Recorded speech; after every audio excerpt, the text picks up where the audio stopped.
కార్మిక సంఘాల ఐక్యత, కార్మిక సంఘాల ఐక్యత. ఆ కోరికలు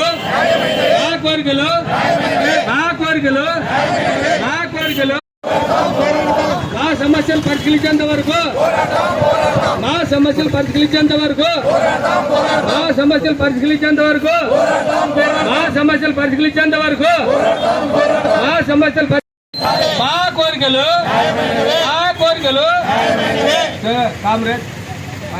ఆ రోజు ఈ రాష్ట్రానికి అరిష్టం పట్టుకుంది. మీరు వచ్చారో లేదో 2 సార్లు ఫస్ట్ వే అని సెకండ్ వే అని కరోనా వచ్చి ప్రజలు బయట తిరగడానికి కూడా ఇబ్బంది పడుతుంటే ఆ రోజు ఈ పారిశుద్ధ కార్మికులే ప్రాణాలకు తెగించి నువ్వు తలసు తెచ్చుకున్నావు. అదేవిధంగా ఏ ప్రజాప్రతినిధులైతే మేము ప్రజాసేవ చేస్తామని చెప్పి వచ్చిన నాయకులందరూ కూడా ఇంట్లో చచ్చుకుంటే ఆ రోజు ప్రాణాలు తెగించి వాళ్ళ కుటుంబాలకు దూరంగా ఎక్కడ కరోనా పాజిటివ్ వస్తే మా కుటుంబాలు ప్రాబ్లం అవుతాయని చెప్పేసి రోడ్డు మీద వచ్చి కొంతమంది కుటుంబాలకు దూరంగా ఆ రోజు కష్టపడి ప్రాణాలు తెగించి పనిచేస్తే ఈ రోజు వాళ్ళు మోసం చేయడానికి నీకు సిగ్గు అనిపించట్లేదా జగన్మోహన్ రెడ్డి గారు?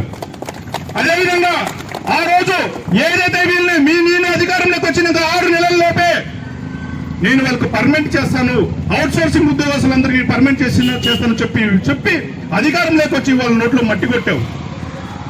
అదేవిధంగా ఏదైతే వాళ్ళకి రావాల్సిన జీతాలు కానీ వాళ్ళ న్యాయమైన కోరికలే కదా, నువ్వు హామీలు ఇచ్చినవే కదా, నువ్వు అధికారంలో రావడానికి కోసం అధికారం మదంతోనా చేసినవే కదా. ఈ రోజు అన్ని నీకు అధికారం వస్తే చాలు, ఎవడు ఎలా పోతే నాకు సంబంధం లేదని చెప్పేసి ప్రజా సంఘాల దగ్గర నుంచి, కార్మికుల దగ్గర నుంచి, ఉద్యోగస్తుల దగ్గర నుంచి అందరినీ ఈ రోజు రోడ్డు మీద పడేసి 4.5 నెలలు ముఖ్యమంత్రిగా కొనసాగి ఈ రోజు ఏం చేశావు?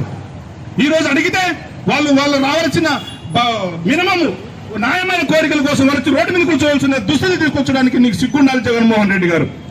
పొరపాటున జగన్మోహన్ రెడ్డి గారు వీళ్ళని ఎవరినైతే నువ్వు మోసం చేసావో వాళ్ళే రేపొద్దున నిన్ను ప్రతిపక్షంలో మళ్ళీ కూర్చోబెడతారని చెప్పి సందర్భంగా తెలియజేస్తున్నాను.